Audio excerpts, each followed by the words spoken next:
There is no avoiding war. It can only be postponed to the advantage of others.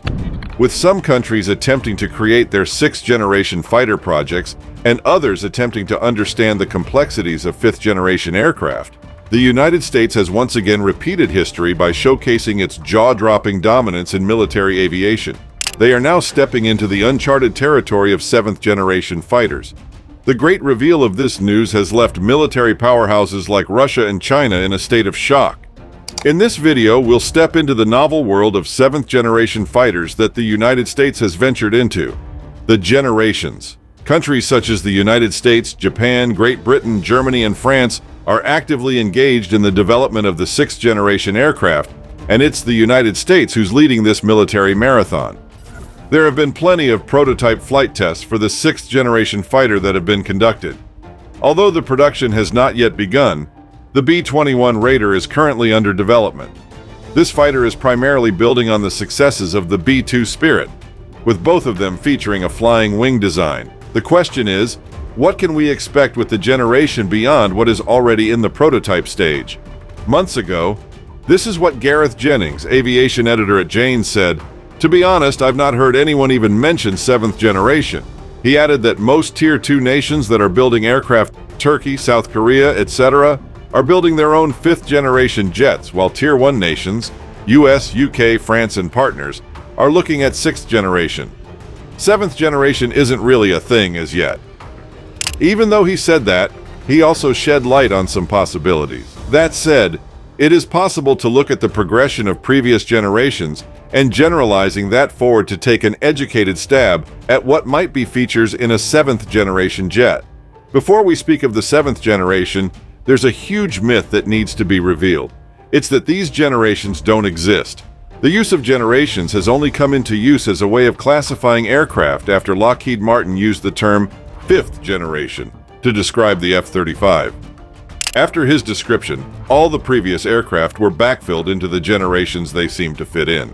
That is how the F-4 became a third-generation aircraft, and the Eurofighter became a fourth-generation aircraft. Though this had been one of Lockheed Martin's marketing gimmicks to make the aircraft stand out from the rest, things have now stuck on. So, it's probably late.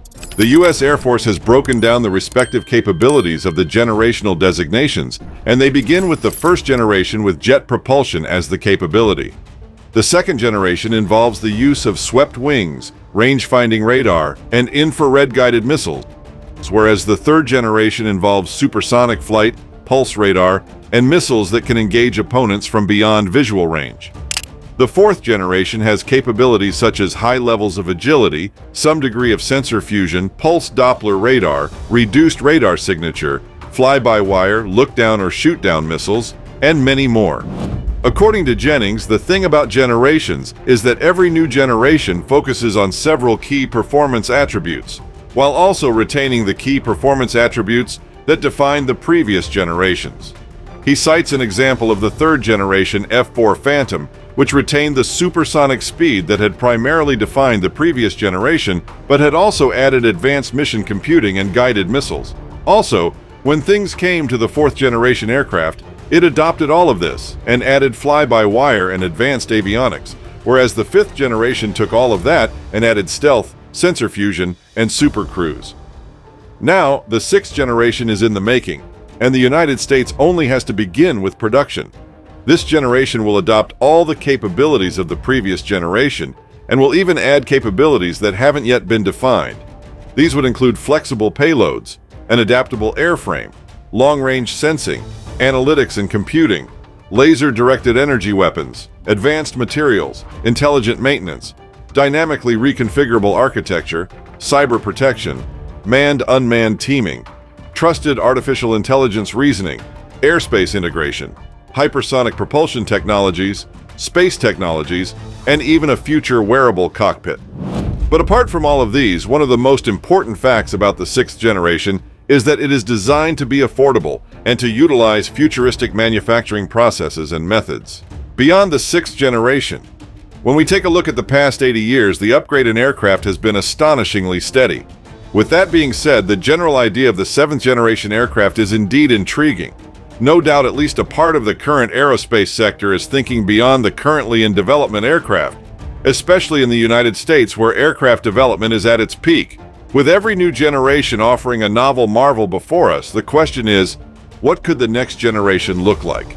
Analyzing what could be the future and the past nature of aircraft would not be enough, as there is a need to look at the several other technological developments in our current civilian world.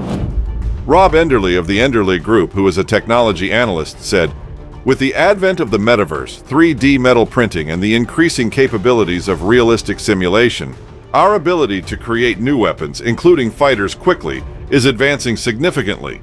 He also added, "At the same time, autonomous technology is becoming more viable, and the concept of human digital twins is creating the opportunity for a next-generation fighter not limited by human frailties." There's no doubt that for several legacy processes, all it requires is a push that a war provides. If such a situation arises where there is a need to adjust to the speed of current technology or future technology, the next generation of high-performance fighters could be created in months rather than in years. Who knows? The seventh-generation aircraft could even be flown by a digital twin of a Top Gun pilot.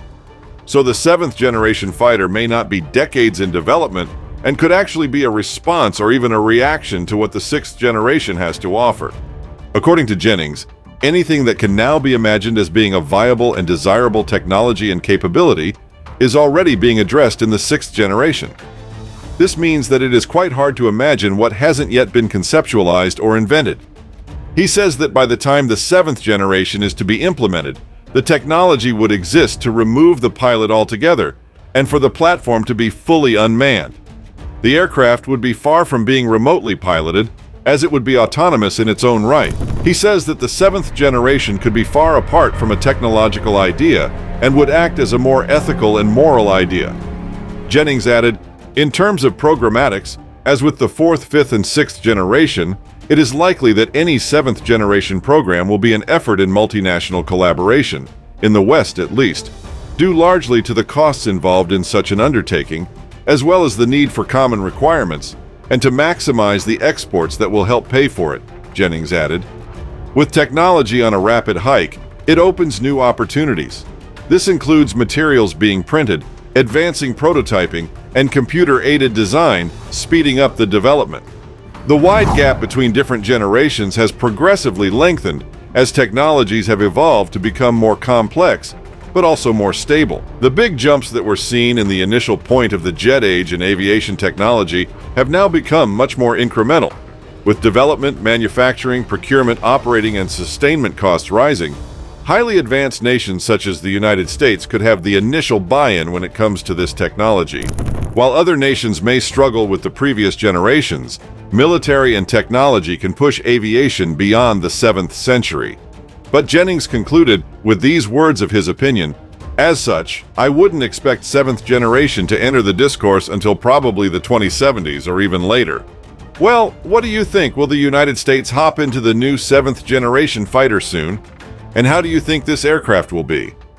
Will it advance technologically or ethically? If you enjoyed this video, then don't forget to like, share, and subscribe so that we can entertain you with more new videos.